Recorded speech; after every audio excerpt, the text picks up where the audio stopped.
start, shall we, with Elliot Anderson's future. This is one that's going to dominate the summer. It will run and run and run. Yeah, no question about the interest in Elliot Anderson. We know that Manchester City very interested in the Nottingham Forest man. He's a key part of the England setup under Thomas Tuchel. What we do know at the moment is that the two clubs remain in talks. Manchester City haven't been drawn on the reports about a verbal proposal, which we understand to be worth £120 million, made up of 106 million guaranteed with 14 million or so in add-ons. That wouldn't, at this stage, represent a British record. However, if this were to be a deal that gets done, it would have to be a British record.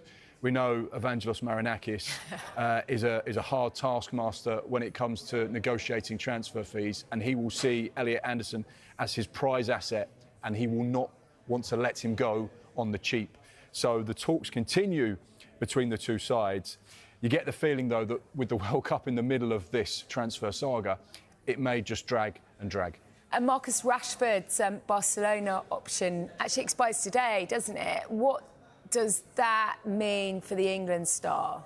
So when he went from Manchester United on loan to Barcelona, there was an option agreed in the contract that was 30 million euros, around 26 million pounds. But that had to be triggered by Barcelona before the end of today. Today is the last opportunity that they have to trigger at the agreed price from last summer. However, there are multiple things now that potentially could happen. Manchester United could say, actually, Michael Carrick wants you. We want you to be back here at Old Trafford and carry on your career here. That looks very unlikely at this stage. Marcus Rashford has made it quite clear that he loved his time in Barcelona and wants to extend his stay. They could renegotiate, or they could renegotiate a new one-year loan. So everything is possibly on the table. Manchester United would also say, well, actually, Marcus Rashford was a key part of that Barcelona side that went and won La Liga last season. So therefore, the price isn't going to be cheaper. We actually think that 30 million euros is a bargain for a player of this quality. There may be other sides that say, actually, we'd have Marcus Rashford at that kind of money. So Manchester United may look at things and say, well, we've got an opportunity to increase the value in a player that we thought we were going to lose for £26 million. But today is significant, like you rightly say, because that option expires today.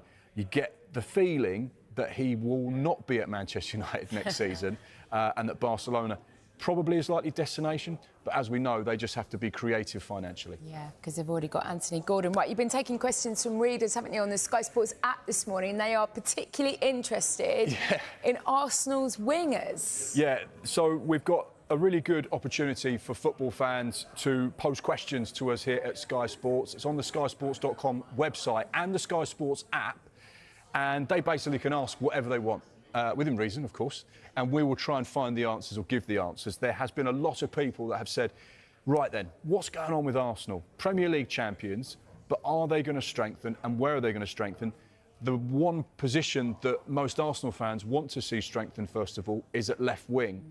And there is actually quite an extensive list of potential players that they target. Obviously, Arsenal are shopping at that top end of the market, where it is £100+ million per player. The wages are the same, the agency fees are the same, and those players are very few and far between. So what do we know about the potential options? Well, we know that the top priority for Arsenal is that left side. A left winger is absolutely top of the shopping list for Mikel Arteta. Some of the players that they did like Anthony Gordon, but of course he's gone to Barcelona. Yeah. Morgan Rogers is another player at Aston Villa, someone who can play out left, but also play as a 10.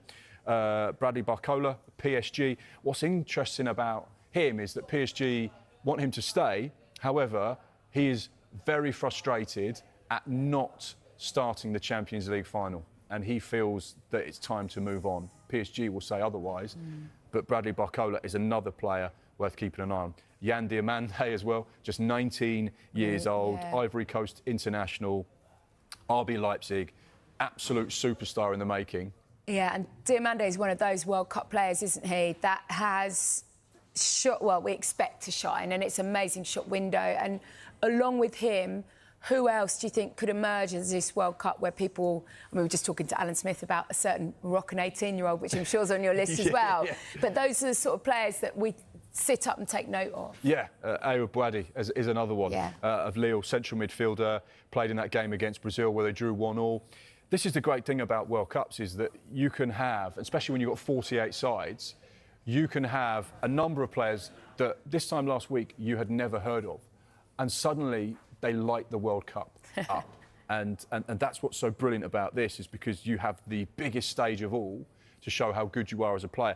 Yan Diomande, like you say, is another player that people will be looking at saying, what can he do on this stage? But I think there'll be a number of players.